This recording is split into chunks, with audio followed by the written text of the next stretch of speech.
معايا على التليفون كابتن عزمي مجاهد المسؤول الاعلامي داخل اتحاد الكره. كابتن عزمي السلام عليكم يا كابتن.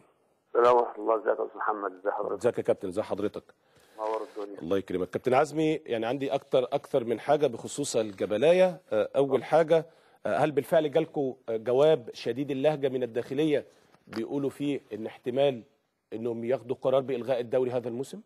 لا، هي جواب تحذير يا استاذ محمد، لان احنا دلوقتي بنقول شعارات غير ما نفعلها. يعني بنقول شعار ان احنا مثلا نروح 25 يناير والالتزام والانضباط، وفي نفس الوقت بتلاقي الفوضى في كل شيء. الماتشات بدات بتعمل غرامات على الانديه، والانديه ما لهاش ذنب. الجماهير هي اللي بتعمل الشماريخ وبتعمل الخروج عن السباب والكلام ده كله. فوزاره الداخليه بعت جواب شديد اللهجه بيقول لك ان لازم التنبيه، الالتزام بالروح الرياضيه والالتزام في المدرجات وعدم الخروج عن النص.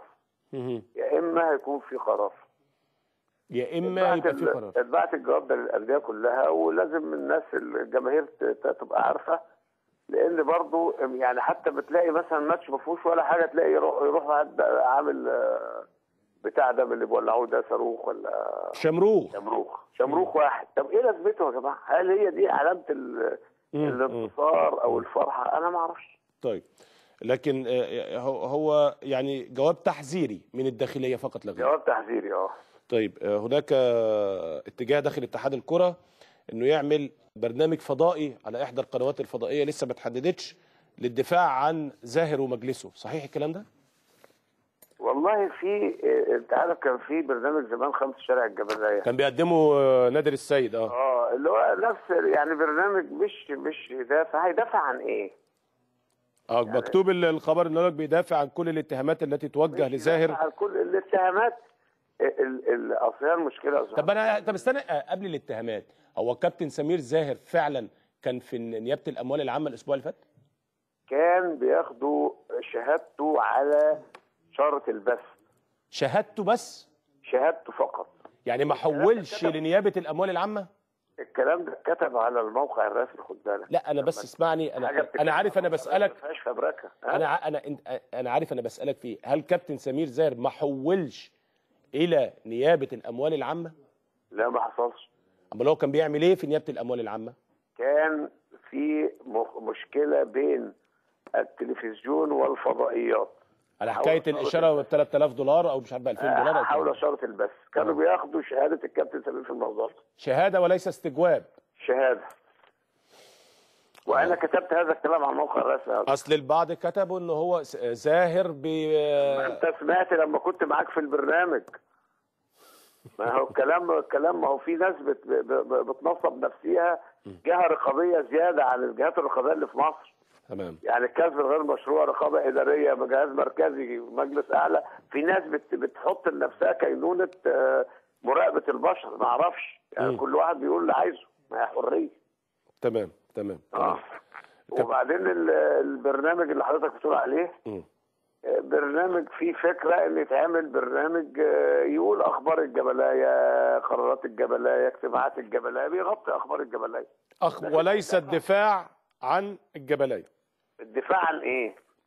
انا بقول لك الخبر اللي قدامي الدفاع عن ما يوجه لزاهر ومجلسه في الفتره الاخيره. والله اصل هقول لك حاجه يا استاذ محمد، احنا في دوله فيها اجهزه رقابيه، ما احناش في فوضى يعني. في اجهزه شغلتها مراقبه المؤسسات كلها. يعني انا افرض في مخالفه في اتحاد الكوره وانا عامل برنامج، هفضل الالي واقول ان احسن وفي حاجه غلط. هل البرنامج هيحمي؟ لا.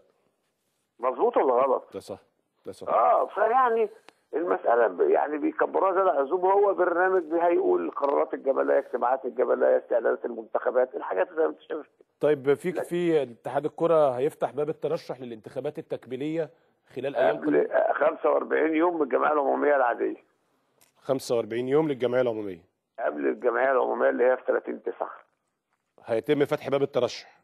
هيفتح باب الترشح 3 مقاعد.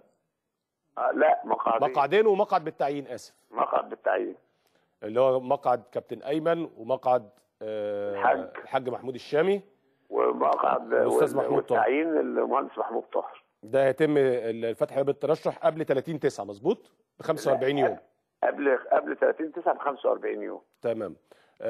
بالنسبه لصوت مصر في انتخابات الفيفا، كابتن سمير زاهر معايا هنا في الاستوديو الاسبوع اللي فات لو تفتكر حضرتك، قال لي القرار ده قرار سيادي، قرار لازم نستشير المجلس العسكري، لازم نستشير فيه لان ده قرار مش سهل، قرار مهم جدا. في 3 جهات تنسيقيه بين اتحاد الكوره والمجلس الاعلى للقوات المسلحه والمجلس الاعلى المجلس القومي للرياضه.